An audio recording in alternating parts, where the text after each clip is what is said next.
If you spend all your time doing inventory on what you lost, you will never count up what you have left.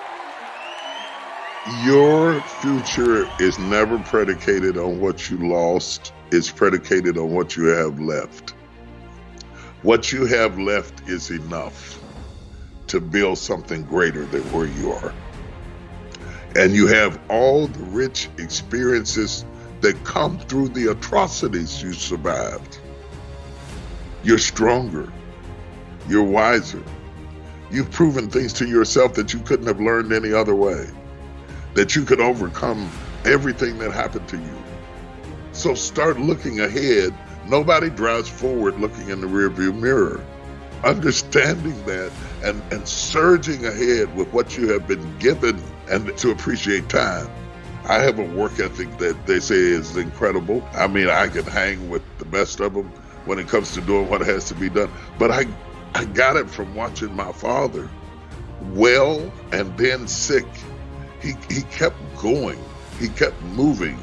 He kept producing all the way out. Work ceases to be work when you start to love it.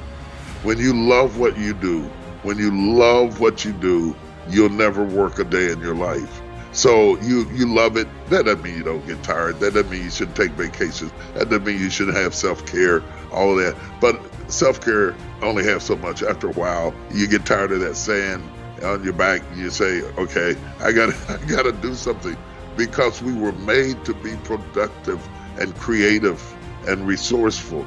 And I want to tell every entrepreneur listening at me, if at first you don't succeed, try again.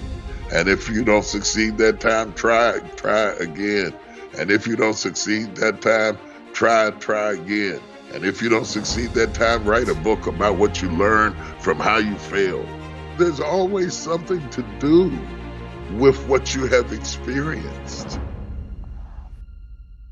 My legacy is pouring whatever I experienced into who's listening.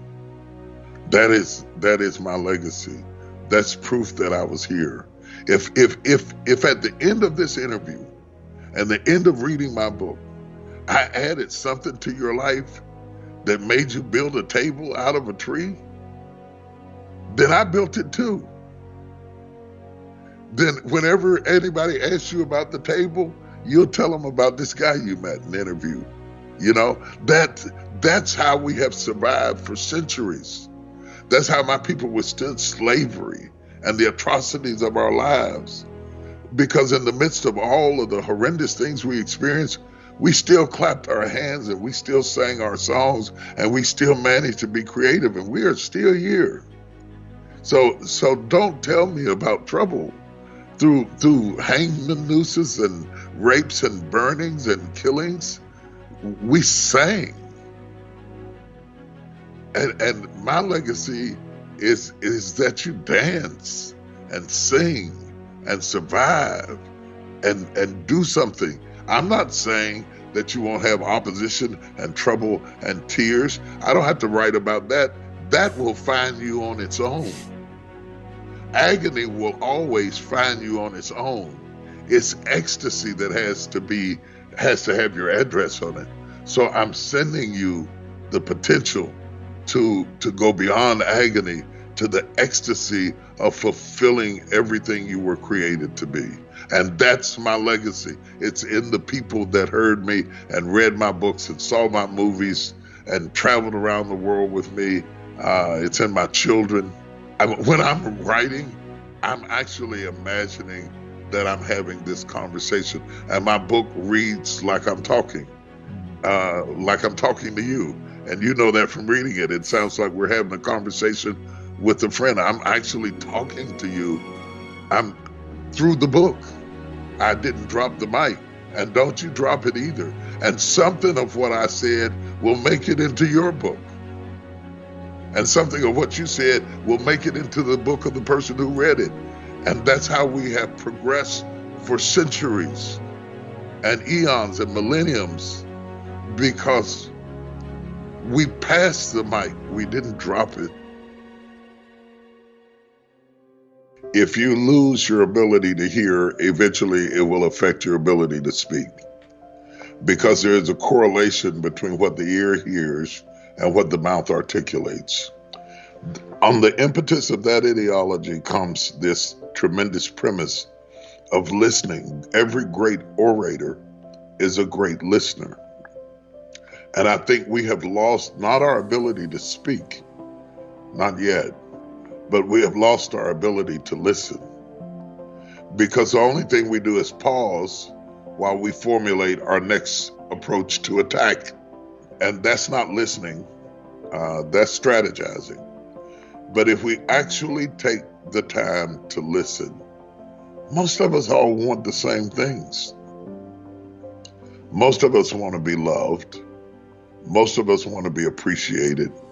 Most of us want to be accepted, flaws and all. Most of us, if we have children, want what's best for our children. Most of us are scared.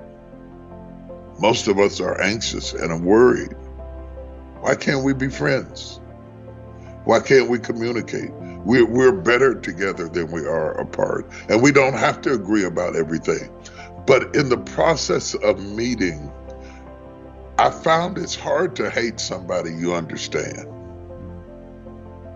And in the process of meeting, your perspectives broaden, sometimes to the point that you are ejected from the tribe, because people who are not exposed are intimidated by people who are exposed.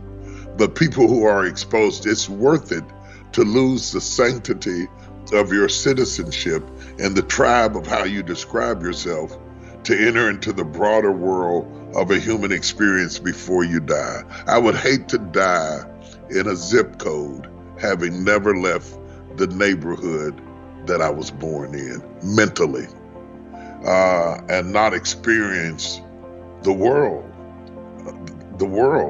France and Ethiopia and Australia and millennials and boomers and Gen Xers. There's something to be learned, and people of faith and people not of faith. We need to communicate to survive as a species. If you're going to be successful in business today, you cannot build your business around people like you. You have to build your business in a very broad, eclectic way, because the world is becoming broad and eclectic.